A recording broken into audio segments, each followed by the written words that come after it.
अगर हम लोगों को ऐसा लगता है कि अमेरिका, चाइना या साउथ कोरिया जैसे विकसित देश ही कोरोना वायरस की वैक्सीन बना सकते हैं या फिर उसकी टेस्टिंग किट बना के लोगों को सप्लाई कर सकते हैं और हमारे रिसर्चर हाथ पे हाथ धरे बैठ के सिर्फ उसका इंतजार कर रहे हैं, तो ऐसा नहीं है। मैं आप लोगों को आज एक ऐसी खबर बताता हूं जिससे आपका सीना फक्र से चौड़ा हो जाएगा।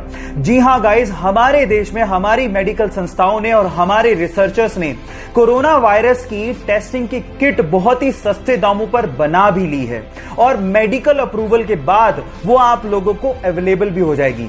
और इसके अलावा कोरोना वायरस की वैक्सीन बनाने में भी हमारी रिसर्च काफी आगे जा चुकी है और हो सकता है इन फ्यूचर हम लोग उसकी वैक्सीन को विकसित भी कर लें। हमें सिर्फ घर बैठ के हमारे रिसर्चर्स, हमारे डॉक्टर्स का साथ देना है। So stay at home, let's fight against corona. जब 1965 में पाकिस्तान ने भारत के खिलाफ जंग शुरू कर दी तो तब के प्रधानमंत्री श्री लाल बहादुर शास्त्री जी ने सेना के हाथ खोलते हुए कहा कि तुम ईंट का जवाब पत्थर से दो। लेकिन इस बात से नाराज होकर अमेरिका ने भारत को धमकी देना शुरू कर दिया और कहा कि अगर भारत ने जंग बंद नहीं की तो अमेरिका से आने वाला गेहूं भारत को नहीं दिया जाएगा, वो बंद कर दिया जाएगा।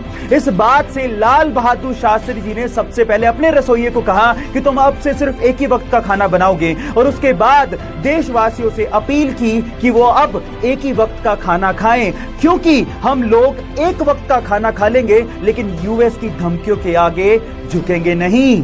हरित क्रांति उसके बाद उन्होंने देश में शुरू की। जय जवान जय किसान का नारा देने वाले इस भारत के सपूत लाल बहादुर शास्त्री जी को मेरा सलाम। मुंबई में रहने वाले एक 13 साल के लड़के का अगले दिन मैथ्स का एग्जाम था। जब बुक ढूंढने गया तो पता लगा कि गलती से उसकी बुक मुंबई में रहने वाले अंकल के घर पे रह गई है। तो उसने पापा को कॉल किया और कहा कि क्या आप किसी लड़के को भिजवा कर बुक मंगवा देंगे। तो पापा ने कहा ये पॉसिबल नहीं है, सब बिजी हैं। तो फिर उसने कहा कि क्यों ना अंकल को कह दें आप कि वो कुरियर करवा दें। तो पापा हंसने लगे कि पहली बात तो सेम डे कोई कुरियर देगा नहीं और अगर देगा भी तो बहुत ज्यादा चार्ज करेगा जितने में तो तुम बुक खरीद लोगे। तो इसी प्रॉब्लम का सॉल्यूशन उसके दिमाग में आया। उसने सोचा कि क्यों ना एक स्टार्टअप शुरू किया जाए जो कि सेम डे पिकअप करे और सेम डे डिलीवरी करे और वो भी कम चार्जेस में। 8 महीने की मेहनत के बाद उसने एक कंपनी शुरू की और देखते ही देखते वो कंपनी करोड़ों की कंपनी बन गई। Yes, I am talking about papers and parcels and उस 13 साल के लड़के का नाम है तिलक मेहता। गाइस, यहां सीखने लायक बात यह है कि आइडियाज कभी भी उम्र के मोहताज नहीं होते।